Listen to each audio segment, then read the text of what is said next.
Tout ce que vous croyez sur la révolution religieuse est faux. Si cela vous a dérangé, permettez-moi d'être plus précis, tout ce qu'on vous a appris sur qui sont les vrais révolutionnaires dans l'histoire du christianisme est exactement l'inverse de la réalité. Les soi-disant progressistes religieux de notre époque ne font que recycler de vieilles erreurs, tandis que les orthodoxes authentiques, ceux qu'on traite de conservateurs, sont les seuls vrais radicaux de l'histoire. Gilbert Case Chesterton avait découvert ce paradoxe explosif: plus on s'approche de l'orthodoxie chrétienne traditionnelle, plus on devient révolutionnaire. Plus on embrasse les vérités anciennes, plus on transforme radicalement le présent. Et voici le plus étonnant, Chesterton lui-même était la preuve vivante de ce paradoxe.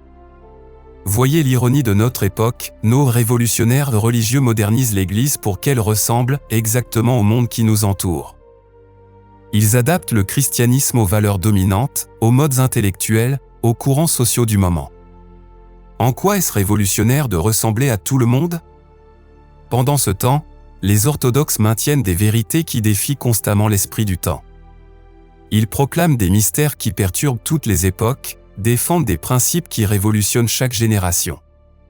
Ils sont les seuls à offrir une véritable alternative au consensus moderne. Chesterton avait compris quelque chose que nos contemporains ont oublié: la radicalité authentique ne consiste pas à suivre les modes du moment, mais à défendre des vérités si profondes qu'elles transforment radicalement quiconque les accepte vraiment. Dans cette vidéo, je vais vous révéler pourquoi Chesterton considérait l'orthodoxie comme la position la plus révolutionnaire de l'histoire humaine, comment les vérités traditionnelles sont en réalité les forces les plus transformatrices de l'existence, et pourquoi vous avez probablement tout compris à l'envers sur ce que signifie être un vrai radical. Si vous cherchez la véritable révolution spirituelle, si vous voulez découvrir ce qui transforme authentiquement les vies et les civilisations, alors abonnez-vous à cette chaîne, car nous explorons ensemble la sagesse la plus révolutionnaire jamais conçue, l'orthodoxie chrétienne selon G.K. Chesterton.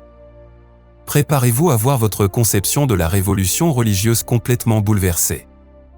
Permettez-moi de commencer par une contradiction qui aurait fait sourire Chesterton. Dans notre époque, les plus grands révolutionnaires religieux ne révolutionnent rien du tout, tandis que les plus fermes défenseurs de l'orthodoxie transforment tout sur leur passage.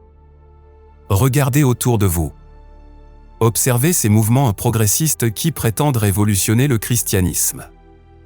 Que proposent-ils exactement ? Ils veulent adapter l'Église aux valeurs séculières dominantes. Ils cherchent à rendre le christianisme acceptable aux yeux du monde moderne.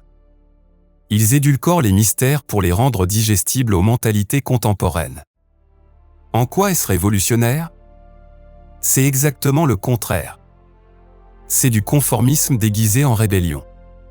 Ces soi-disant révolutionnaires ne font que reproduire dans l'Église les valeurs qui dominent déjà la société: individualisme, relativisme moral, matérialisme pratique, hédonisme superficiel. Prenez l'exemple de ces théologiens modernes qui veulent démythologiser l'Évangile. Ils retirent les miracles pour rendre Jésus acceptable aux scientistes. Ils relativisent la morale pour s'adapter aux mœurs contemporaines. Ils transforment la résurrection en expérience spirituelle ou pour ne pas choquer les rationalistes. Résultat ? Ils obtiennent un christianisme qui ressemble parfaitement à n'importe quelle philosophie humaniste séculière. Où est la révolution là-dedans ? Ils ont simplement créé un duplicata religieux de l'idéologie dominante. Chesterton observait ce phénomène avec son ironie caractéristique: le monde moderne est rempli d'idées chrétiennes devenues folles. Ces progressistes religieux prennent des fragments de vérité chrétienne, les détachent de leur contexte orthodoxe, et créent des caricatures qui servent finalement les intérêts du système dominant. Pendant ce temps, que font les orthodoxes ? Ils maintiennent des vérités qui dérangent constamment. Ils proclament que Dieu s'est vraiment fait homme, scandale pour l'orgueil humain. Ils enseignent que la croix est nécessaire au salut, folie pour la mentalité du confort. Ils défendent l'existence du péché et de l'enfer, horreur pour l'optimisme béat moderne. Voici le paradoxe que Chesterton avait saisi: plus une vérité est orthodoxe, plus elle est révolutionnaire, parce qu'elle défie les présupposés fondamentaux de chaque époque. L'orthodoxie ne s'adapte jamais complètement à aucune culture humaine, elle les transforme toutes. Considérez l'impact historique. Qui a vraiment révolutionné le monde ? les hérétiques qui adaptaient le christianisme au mode de leur époque, ou les saints orthodoxes qui vivaient intégralement les vérités traditionnelles. Saint François d'Assise était-il révolutionnaire? Absolument. Il a transformé son époque, fondé un mouvement qui dure encore, inspiré des millions de conversions. Et qu'a-t-il fait de si radical? Il a simplement vécu l'évangile orthodoxe de façon littérale. Il a pris au sérieux les paroles du Christ sur la pauvreté, la simplicité, l'amour des ennemis. Sainte Thérèse de Lisieux était-elle révolutionnaire? Énormément. Sa petite voix a révolutionné la spiritualité moderne, influencé des papes, transformé des millions d'âmes. Et son secret? Une orthodoxie si pure qu'elle en devenait fulgurante. Saint Jean-Marie Vianney était-il révolutionnaire? Totalement. Il a ressuscité spirituellement toute une région, attiré des foules de toute l'Europe, opéré des conversions spectaculaires. Comment? En prêchant exactement le catéchisme traditionnel avec une conviction totale. Le modèle est évident, plus ces saints étaient orthodoxes, plus ils transformaient radicalement leur environnement. L'orthodoxie authentique ne produit jamais la tiédeur, elle génère des saints. Et les saints sont les seuls vrais révolutionnaires de l'histoire. Chesterton avait compris que l'orthodoxie possède une énergie révolutionnaire intrinsèque parce qu'elle contient des vérités si profondes, si transcendantes, qu'elles ne peuvent jamais être complètement domestiquées par aucune civilisation humaine. Elles gardent toujours leur pouvoir de transformation radicale. Voilà le premier élément du paradoxe, ce qu'on appelle révolution religieuse moderne n'est souvent qu'un conformisme déguisé, tandis que l'orthodoxie authentique conserve un potentiel révolutionnaire permanent. Mais enfin, diront la plupart de nos contemporains, comment pouvez-vous affirmer que l'orthodoxie est révolutionnaire? Tout le monde sait que les orthodoxes sont des conservateurs qui s'opposent au progrès. Ils défendent des traditions dépassées, résistent aux évolutions nécessaires, s'accrochent à un passé révolu. Cette opinion commune mérite d'être examinée sérieusement, car elle révèle une confusion fondamentale sur la nature du progrès et de la révolution. Nos contemporains confondent systématiquement nouveau et révolutionnaire, ancien et réactionnaire. Regardez comment on présente les choses dans les médias et l'université. Les progressistes religieux sont automatiquement étiquetés comme des révolutionnaires courageux qui font avancer l'Église vers l'avenir. Ils brisent les tabous, questionnent les dogmes, adaptent la tradition aux besoins modernes. Ils incarnent l'esprit du temps, la marche vers la liberté, l'émancipation des contraintes anciennes. Les orthodoxes, eux, sont présentés comme des fossiles vivants, des gardiens frileux du passé, des obstacles au progrès nécessaire. Ils s'accrochent à des formules dépassées, refusent les évolutions évidentes, maintiennent des structures oppressives. Ils représentent l'immobilisme, la peur du changement, la nostalgie stérile. Cette présentation semble évidente à beaucoup. N'est-il pas naturel que ceux qui embrassent la nouveauté soient plus révolutionnaires que ceux qui défendent l'ancien?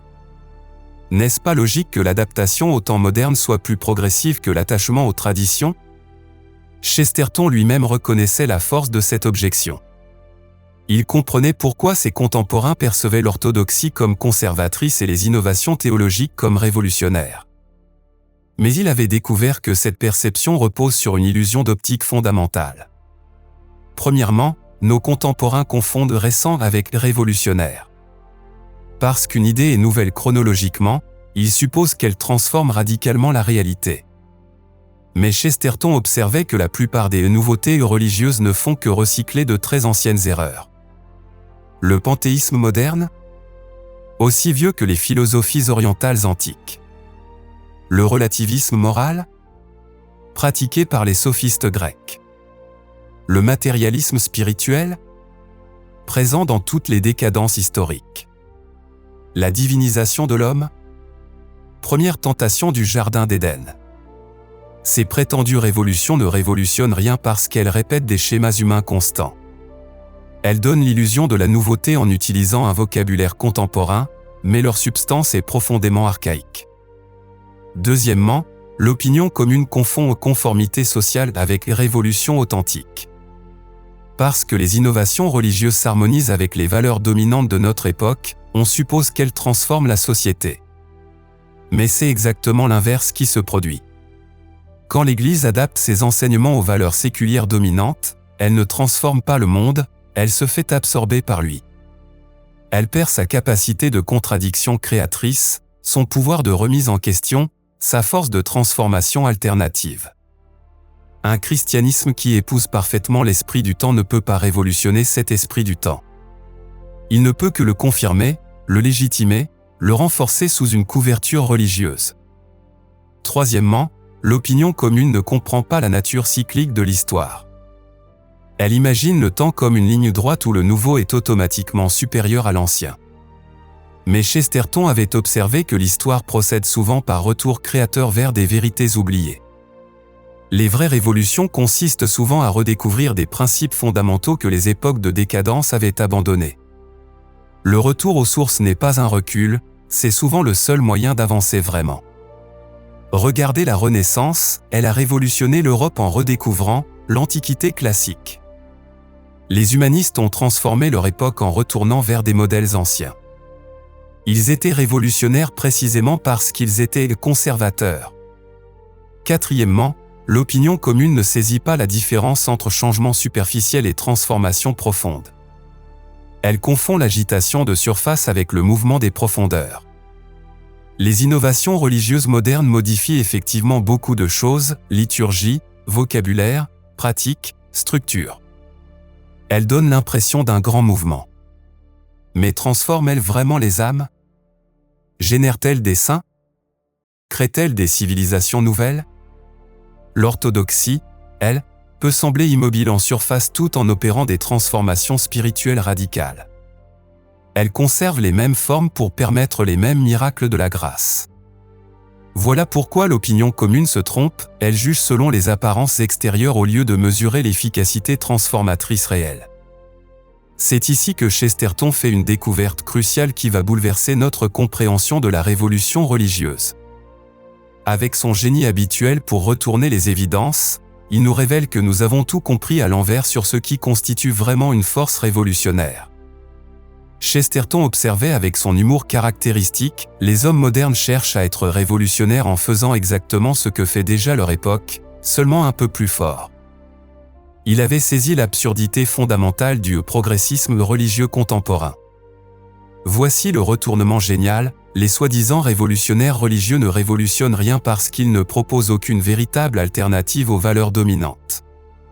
Ils ne font qu'adapter la religion aux préjugés existants, ce qui est l'exact opposé d'une révolution. Une vraie révolution spirituelle doit proposer quelque chose de radicalement différent de ce qui existe déjà. Elle doit offrir une alternative authentique, pas une variation sur le même thème. Elle doit transformer les présupposés fondamentaux, pas simplement les ajuster. L'intuition révolutionnaire de Chesterton était que seule l'orthodoxie possède cette capacité de transformation radicale, précisément parce qu'elle refuse de s'adapter complètement à n'importe quelle époque. Elle maintient des vérités transcendantes qui défient constamment les limitations temporelles. Prenons un exemple concret. Notre époque est obsédée par l'autonomie individuelle, le droit de chacun à définir sa propre vérité, l'affranchissement de toute autorité extérieure. C'est l'esprit du temps dominant. Que font les progressistes religieux? Ils adaptent le christianisme à cette mentalité. Ils relativisent les commandements divins, transforment la révélation en opinion personnelle, font de chaque croyant son propre magistère. Ils créent un christianisme démocratique où chacun vote pour sa vérité préférée. Résultat? Ils obtiennent une religion qui ressemble parfaitement à l'idéologie séculière dominante. Aucune transformation, aucune contradiction créatrice, aucune alternative véritable. Ils ont révolutionné, rien du tout. Que propose l'orthodoxie? Quelque chose de scandaleux pour la mentalité moderne, il existe une vérité objective révélée par Dieu, transmise par la tradition, garantie par l'Église. Cette vérité ne dépend pas de nos opinions, ne s'adapte pas à nos préférences, ne se plie pas à nos modes. Voilà une proposition vraiment révolutionnaire. Elle défie frontalement les présupposés fondamentaux de notre époque. Elle transforme radicalement quiconque l'accepte. Elle crée une alternative authentique au relativisme ambiant. Chesterton révélait ainsi le paradoxe central, plus une position religieuse est orthodoxe, plus elle est révolutionnaire, parce qu'elle refuse le conformisme de son époque. Plus elle conserve les vérités éternelles, plus elle transforme les situations temporelles. Mais le génie de Chesterton va plus loin. Il découvrait que l'orthodoxie est révolutionnaire non seulement parce qu'elle refuse, mais surtout parce qu'elle affirme. Les vérités orthodoxes ne sont pas de simples négations des erreurs modernes, elles proposent des réalités positives extraordinaires. L'incarnation affirme que Dieu devient vraiment homme, révolution ontologique totale. La Trinité révèle que l'amour existe au cœur même de l'être divin, révolution métaphysique absolue. La rédemption enseigne que la mort peut être transformée en victoire, révolution existentielle radicale. Ces vérités ne se contentent pas de contredire les erreurs contemporaines, elles ouvrent des dimensions de réalité inimaginables pour la raison humaine naturelle. Elles ne font pas que critiquer le monde moderne, elles révèlent un univers transfiguré. Voilà pourquoi l'orthodoxie génère des saints, elle ne propose pas seulement des corrections morales, elle révèle des possibilités de transformation que seule la grâce peut actualiser. Elle ne fait pas qu'interdire le mal, elle rend possible un bien surnaturel. Chesterton comprenait que la force révolutionnaire de l'orthodoxie vient précisément de sa fidélité aux vérités révélées. Plus elle conserve intégralement le dépôt de la foi, plus elle conserve intact son potentiel de transformation. C'est pourquoi les saints les plus orthodoxes sont toujours les plus révolutionnaires dans leurs effets. Ils ne révolutionnent pas malgré leur orthodoxie, mais grâce à elle. Leur fidélité à la tradition leur donne accès à des énergies spirituelles que les innovations humaines ne peuvent pas générer. Saint Thomas d'Aquin révolutionne la philosophie en étant parfaitement fidèle à la révélation chrétienne. Sainte Thérèse d'Avila révolutionne la mystique en suivant exactement l'enseignement traditionnel de l'Église. Saint Jean de la Croix révolutionne la spiritualité en approfondissant l'orthodoxie mystique classique. Le modèle est constant, plus ces géants spirituels sont orthodoxes, plus ils transforment leur époque. Leur conservatisme doctrinal libère leur créativité révolutionnaire. Avec sa sagesse caractéristique, Chesterton observait « la tradition et la démocratie des morts ». Elle refuse de se soumettre à l'oligarchie arrogante de ceux qui arrivent à être vivants. L'orthodoxie révolutionne en refusant la dictature du présent. Voilà le retournement chestertonien, les vrais révolutionnaires religieux ne sont pas ceux qui suivent l'esprit du temps, mais ceux qui maintiennent les vérités éternelles contre l'esprit du temps. La vérité révélée par ce paradoxe est plus profonde encore que ce que nous avons exploré jusqu'ici. Chesterton nous fait découvrir quelque chose d'extraordinaire, l'orthodoxie est révolutionnaire par nature parce qu'elle participe de la révolution permanente de Dieu lui-même dans l'histoire humaine. Voici ce que nos contemporains n'ont pas compris, Dieu est le plus grand révolutionnaire de l'univers.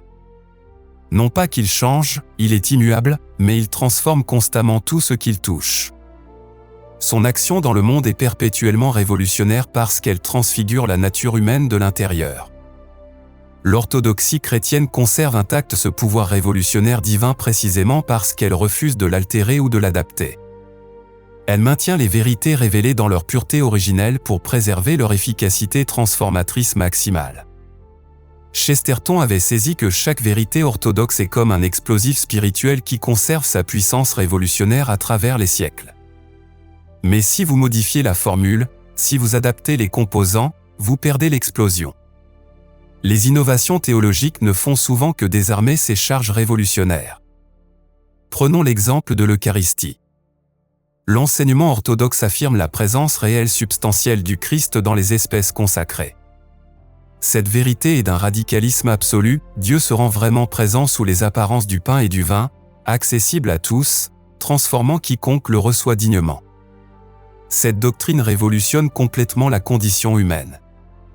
Elle signifie que nous pouvons avoir un contact physique réel avec la divinité, que Dieu descend jusqu'à nous de la façon la plus intime possible, que la matière peut être transsubstantiée par la grâce. Que font les progressistes avec cette vérité explosive? Ils l'édulcorent en présence symbolique, la réduisent à une expérience communautaire, la transforment en commémoration spirituelle. Résultat? Ils ont supprimé exactement ce qui était révolutionnaire dans cette vérité. L'orthodoxie, elle, maintient le scandale total, Dieu devient vraiment nourriture humaine. Cette affirmation révolutionne encore aujourd'hui quiconque l'accepte pleinement. Elle génère des saints, transforme des vies, fonde des civilisations. Sa radicalité intacte conserve sa puissance intacte. Chesterton révélait ainsi le secret: l'orthodoxie n'est pas conservatrice malgré son refus d'innovation, elle est révolutionnaire grâce à ce refus. En préservant les vérités révélées sous leur forme pure, elle préserve leur capacité de transformation maximale. Voici une découverte encore plus profonde: l'orthodoxie est révolutionnaire parce qu'elle seule peut créer de véritables nouveautés. Les innovations humaines ne font que réarranger des éléments existants. Seule l'action divine peut faire surgir du radicalement nouveau. Les saints orthodoxes créent constamment des nouveautés authentiques, nouvelles formes de sainteté, nouvelles expressions artistiques, nouvelles institutions charitables, nouvelles méthodes d'évangélisation. Mais ces nouveautés jaillissent de leur fidélité aux vérités éternelles, pas de leurs innovations personnelles. Saint François crée quelque chose de totalement nouveau avec son ordre franciscain. Mais cette nouveauté naît de sa fidélité littérale à l'évangile traditionnel. Plus il est orthodoxe, plus il est créateur. Sainte Jeanne d'Arc révolutionne la politique de son époque. Mais sa révolution politique naît de sa soumission totale aux révélations divines traditionnelles. Plus elle obéit à l'orthodoxie mystique, plus elle transforme l'histoire de France. Saint Vincent de Paul révolutionne l'action caritative. Mais ces innovations sociales jaillissent directement de sa fidélité à l'enseignement traditionnel de l'Église sur l'amour du prochain.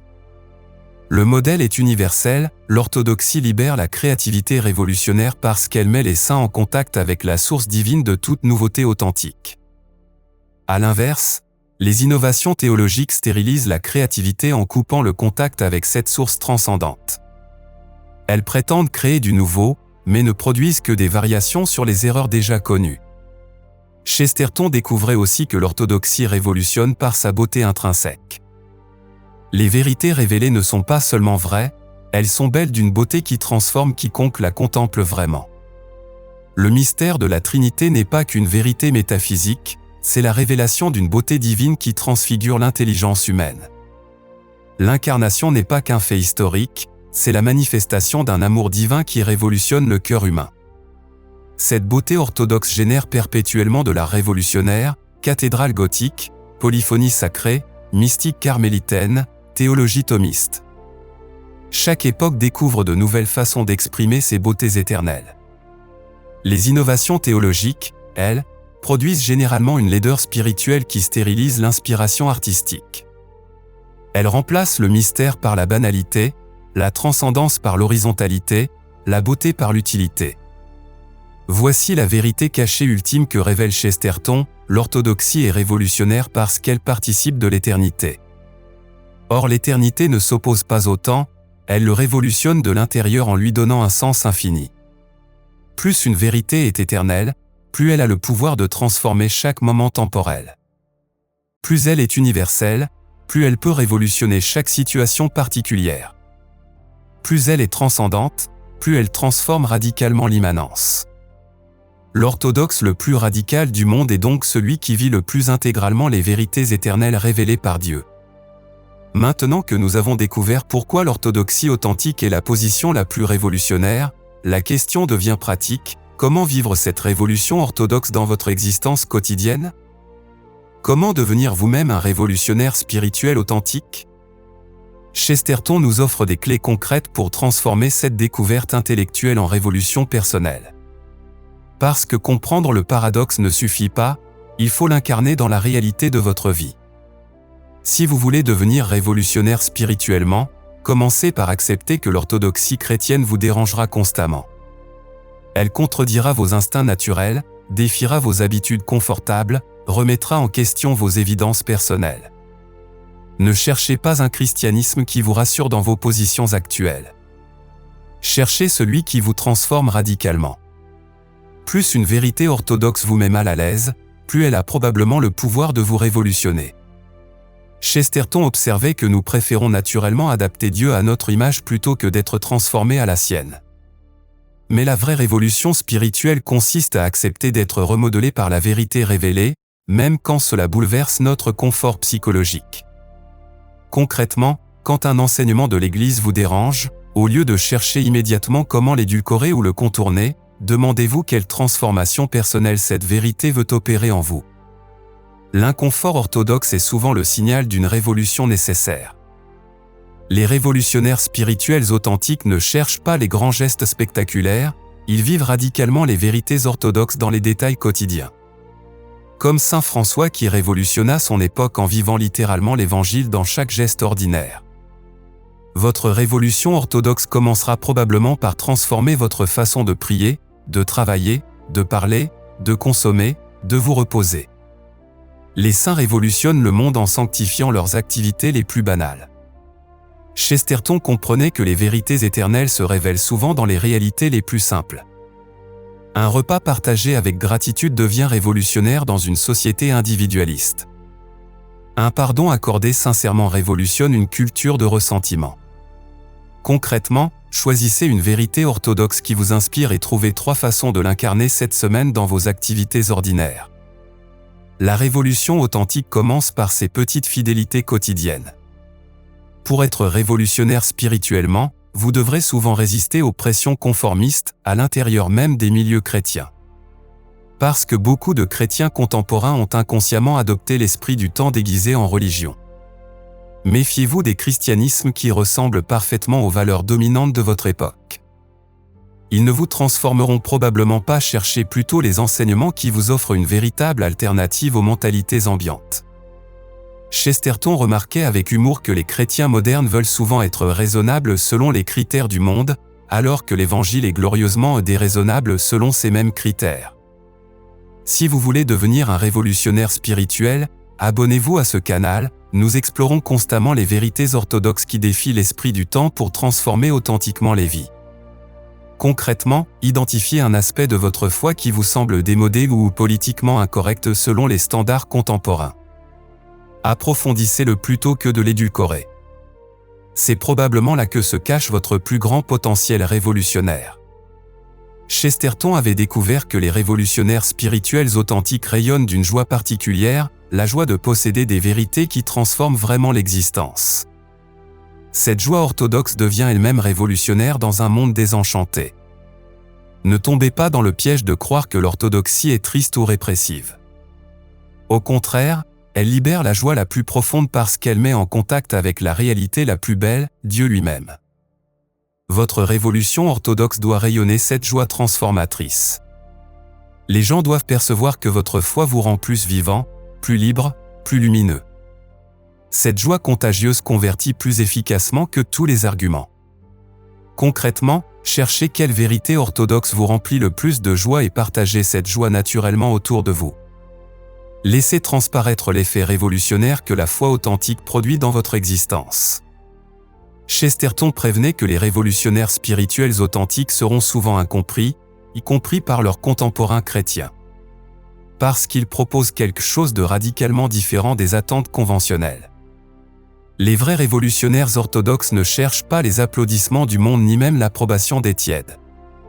Ils cherchent la transformation authentique, même si elle doit passer par l'incompréhension temporaire. Préparez-vous à être parfois perçu comme trop traditionnel par les progressistes et trop radical par les conservateurs superficiels. C'est souvent le signe que vous avez trouvé la voie révolutionnaire authentique. Concrètement, ne modifiez pas votre fidélité orthodoxe pour plaire aux opinions dominantes. Maintenez le cap de la vérité révélée, même si cela vous isole temporairement. Les révolutions authentiques commencent souvent dans la solitude des précurseurs. Voilà comment devenir l'orthodoxe le plus radical de votre entourage, en vivant intégralement les vérités éternelles qui révolutionnent perpétuellement le monde temporel. Nous voici arrivés au terme de cette exploration paradoxale, et je suppose que votre vision de l'orthodoxie chrétienne a été profondément bouleversée. Si vous aviez commencé cette vidéo en pensant que les progressistes religieux étaient les vrais révolutionnaires, vous venez de découvrir la vérité exactement inverse. Vous avez eu le courage intellectuel de suivre Chesterton dans ce retournement radical des évidences. Vous avez accepté de remettre en question vos présupposés sur ce qui constitue vraiment une révolution spirituelle. Cette ouverture d'esprit vous honore et vous prépare à devenir vous-même un révolutionnaire orthodoxe authentique. Car c'est bien de cela qu'il s'agit maintenant, passer de la compréhension à l'action, de l'analyse à la transformation personnelle. Vous ne pouvez plus prétendre ignorer que l'orthodoxie chrétienne contient la force révolutionnaire la plus puissante de l'histoire humaine. Choisissez une vérité orthodoxe qui vous met particulièrement mal à l'aise ou que vous aviez tendance à édulcorer. Passez du temps aujourd'hui même à l'étudier sous sa forme traditionnelle pure, sans chercher à l'adapter à vos préférences.